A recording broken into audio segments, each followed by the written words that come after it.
British advanced pain clinic, నొప్పి మాయం, surgery దూరం. For appointments 9155515563. సో ఇది స్కందన అడగలేను. ఈరోజు actually had Chandrika been here with us. ఎంత మురుసు ముక్కలైపోయారు. కరెక్ట్. I know her. నాకు పర్సనల్గా తెలుసు కాబట్టి నేను ఆ చనువుతో చొరవతో. అవును అవును. Radhika Chandrika I know both of them. చిన్నప్పటి నుంచి అక్క అక్క అక్క అని వాళ్ళు వెంట వచ్చేవారు అనమాట. అండ్ అందరం కలిసి ఆల్మోస్ట్ చాలా విషయాలు షేర్ చేసుకునేవాళ్ళం. అండ్ ఇది కూడా ఐ థింక్ నిన్న లేదు మొన్నటికి 11 years అయింది. 11 years అయింది. సో నేను I can't even ask you మీరు ఎలా కోప్ అవుతారు. కోప్ అయ్యే విషయం కానే కాదు అది. అంటే భగవంతుడు కొన్నిసార్లు మన జీవితంలో ప్రతి స్టేజ్లో మైనస్ ఉంటుంది, ప్లస్ ఉంటుంది. నేను ఎప్పుడు ఒకటే కోరుకునేదాన్ని, ఇప్పుడు చాలా సంతోషాన్ని ఇచ్చావు, నెక్స్ట్ వచ్చేది ఖచ్చితంగా ఏదో ఉంటుంది, దాన్ని తట్టుకునే శక్తి. చిన్నప్పటి నుంచి ఎందుకు ఆ బెంట్ ఆఫ్ మైండ్ నాకు మొదటి నుంచి ఉంది. ఎప్పుడు ఏదైనా ఒక కెలామిటీ వచ్చిందో లేకపోతే చాలా ఇది వచ్చింది అంటే వెంటనే డీలాబడిపోయి ఇప్పుడేలాగా అనేటువంటి నేచర్ నాది కాదు. దాంట్లో నుంచి మనం ఎలా బయటపడాలి, లేకపోతే దాని సిచ్యుయేషన్లో ఎవరికి ఏమి ఇంపార్టెంట్. అప్పుడు నేను వీడిని నా మనవడాన్ని కాదు, నా కొడుకులాగే చూసుకున్నాను. చూసుకోవడం అంటే ఐ ఫెల్ట్ అంతే. వాడు ఒక్క మాటే అన్నాడు. మేము ఇంటికి వస్తున్నప్పుడు హాస్పిటల్ నుంచి అంబులెన్స్లో మామూలుగా పిల్లలు అనే మాటే అమ్మ అన్నాడు. వెంటనే అమ్మమ్మలో అమ్మ ఉంది కదా అన్నాడు. అదొక్క మాటతో నన్ను కట్టేశాడు. ఈ రోజుకి నన్ను కట్టేశాడు వాడు. సో ఆ మాట అసలు నేను ఆశ్చర్యపోయాను. అంటే అంబులెన్స్లో మేము ఇంటికి వస్తూ ఉన్నాం. అది అప్పుడు అంటే అంత వాడికి హీ వాజ్ జస్ట్ 4.5 years అప్పుడు. అంటే అంత మెచ్యూరిటీ చిన్నప్పటి నుంచి వాడికి భగవంతుడు ఇచ్చాడు. సో భయంకరమైనటువంటి టాలెంట్ ఇచ్చాడు. మేడం చెప్తూ ఉంటారు, ఒక 50 ఏళ్ళ ఎక్స్పీరియన్స్ ఉన్న వాళ్ళ పాడతావు నువ్వు అని చెప్తుంటారు ఆవిడ క్లాస్ జరుగుతున్నప్పుడు. అంటే అంత పెద్ద ఆర్టిస్ట్ అలా అంటున్నారు అంటే వాడిలో ప్రతిభ లేకపోతే అనరు కదా. ఈ రోజున ఆవిడ పొద్దున ఫోన్ చేసినప్పుడు ఒక లిస్ట్ పెట్టుకొని ఇంతమందికి నేను పిలిచాను ఫోన్లో అని చెప్తున్నారు. ఆవిడకి అవసరమా? కానీ తన మీద ఉండేటువంటి ఒక స్పెషల్ ఇది కాదు, తన టాలెంట్ మీద ఆవిడకు ఉన్నటువంటి ఇష్టం అంతే కదా. అక్కడ స్కంద ఎవరు అని కాదు అక్కడ ముఖ్యం, స్కంద ఏమిటి అనేది ముఖ్యం. సో నేను కూడా వాడిని చిన్నప్పటి నేను ఇప్పటికీ ఒక టీచర్ లాగే వాడితో బిహేవ్ చేస్తూ ఉంటా. నన్ను కూడా చాలాసార్లు టీచర్ లాగే చూసి నన్ను అవాయిడ్ చేస్తూ ఉంటాడు. అందరు అమ్మమ్మలకి మనవాళ్ళు చేసినట్టు ఇవన్నీ నేను అయ్యో చాలా జరుగుతుంది. ఉండి లేదనిపించటం, తలనొప్పి ఉందంటాం, ఇవన్నీ కామన్. ఇవన్నీ రకరకాలుగా. కాకపోతే వాడికి ఏంటంటే రకరకాల మోడ్స్ ప్రయత్నం జరిగేది రోజు. టాస్క్ అనమాట. ఇవాళ వాడికి పాడించాలంటే ఏం చేయాలి, వైలిన్ వాయించాలంటే నేను అస్సలు వాయించను, నేను చేయను అని అస్సలు ఇవాళ వద్దు, ఏమొద్దు. కొంతసేపు అయినాక ఏదో తప్పు పాడడం, పోయి ఏమి ఇలా పాడుతున్నావు నువ్వు, అన్ని తప్పులు పాడుతున్నావు అని చెప్పి మొదలుపెట్టేవాడు. కొన్నాళ్ళు అయినాక హీ రియలైజ్డ్ కావాలని చేస్తున్నావు కదా నువ్వు అని రియలైజ్ అయ్యేవాడు. ఇలా రకరకాల టాస్క్స్. కాకపోతే ఒక్కటి, నేను ఇంత ఏజ్ వల్ల భగవంతుడు ఇచ్చినటువంటి కొంత ఎక్స్పీరియన్స్ వల్ల ప్రతి తల్లిదండ్రికి నేనేం చెప్తానంటే, పిల్లలకి వాళ్ళే చేసుకుంటారు అని మాత్రం అనుకోకూడదు. వాళ్ళలో ఏం ప్రతిభ, మీరు ఒక టాలెంట్ మీరు చూస్తారో దాని వెనకాల పడాలి అంతే. వాళ్ళ వెనకాల మనం పడి, ఒక తల్లో తండ్రో ఎవరో ఇంట్లో పేరెంట్స్, గ్రాండ్ పేరెంట్స్ ఎవరో ఒకరు వీళ్ళే చేయాలి వాళ్ళే చేయాలని కాదు, వాళ్ళకి దాని గురించి ఇప్పుడు వాడికి ఇప్పుడు కొంచెం టేస్ట్ తెలిసింది.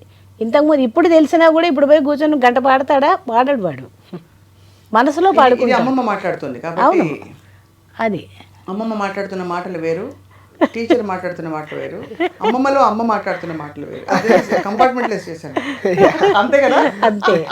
అంటే ఒక స్టేజ్కి వచ్చినాక అంతర్సాధన ఉంటుంది. మ్యామ్ అదే చెప్పారు, నీవుగా చేసుకో. వాడికి అది జరుగుతుంది, తెలిసిపోతుంది మనకి, వాడు చేస్తున్నాడా లేదా, ఎంత బయటకు వస్తుందని తెలుస్తుంది కదా. ఆ స్టేజ్ వచ్చేవరకు ఏ పిల్లలకైనా కానీ, వాళ్ళ స్పోర్ట్స్ అవ్వచ్చు, ఎనీ ఆర్ట్ ఫామ్ అవ్వచ్చు, దయచేసి మీరు పేషెన్స్.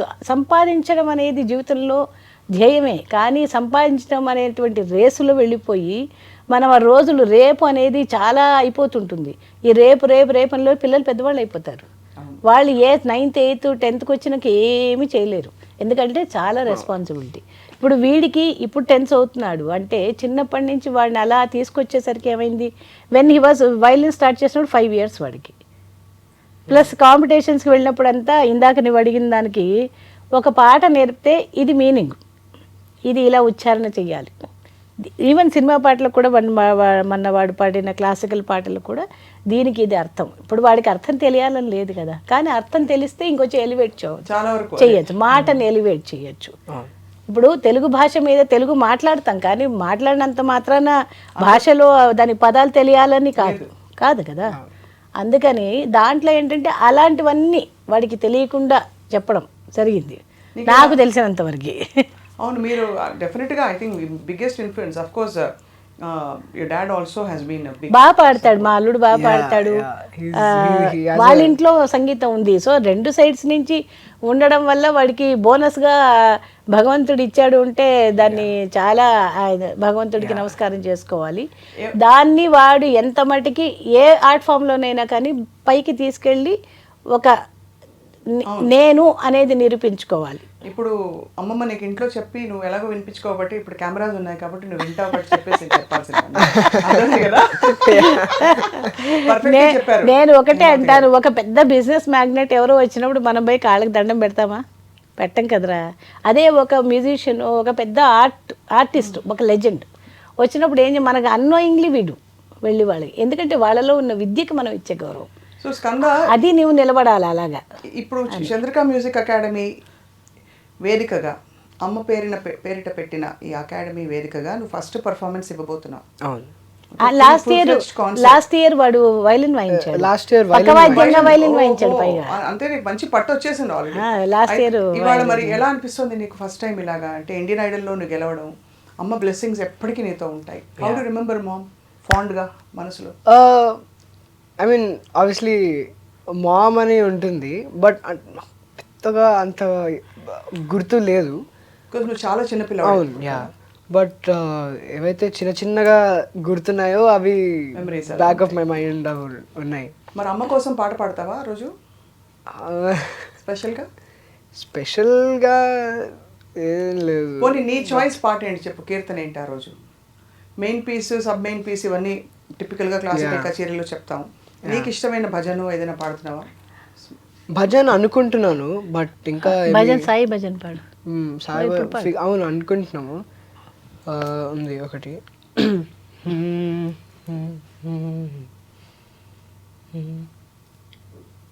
అదా? ఏది పాడతావు? ఒకటి ఉంది, పాడు. నీకేది బాగా వచ్చితే అది పాడు. కళ్యాణ కృష్ణ కమనీయ కృష్ణ కాళింగమర్తన శ్రీకృష్ణ. కళ్యాణ కృష్ణ కమనీయ కృష్ణ కాళింగనర్తన శ్రీకృష్ణ. గోవర్ధన గిరిధారి మురారి గోపీ మన సంచారి. గోవర్ధన గిరిధారి మురారి గోపీ మన సంచారి. మురారి గోపీ మన సంచారి. बृंदावन के तुलसी माला. बृंदावन के तुलसी माला पीतांबर धारी मुरारी. पीतांबर धारी मुरारी. कल्याण कृष्ण कमनीय कृष्ण కాళింగనర్తన శ్రీకృష్ణ. బ్యూటిఫుల్, చాలా చాలా అద్భుతంగా ఉంది. భలే పలుకు, భలే ఫ్లో ఉంది నీ వాయిస్లో. ఇప్పుడు ఇదంతా ఫుల్గా వినాలంటే రవీంద్ర భారతికి రావచ్చు కదా అందరూ? డెఫినెట్లీ. ఇప్పుడు చెప్పు. 23rd November రవీంద్ర భారతిలో ఐఎమ్ హ్యావింగ్ మై అరంగేట్రం, first ever classical concert under the banner CMA Chandrika Music Academy. Please do come to Ravindra Bharati evening 6:30. 6 o'clock. 6 o'clock. Okay, yeah. అది సూపర్.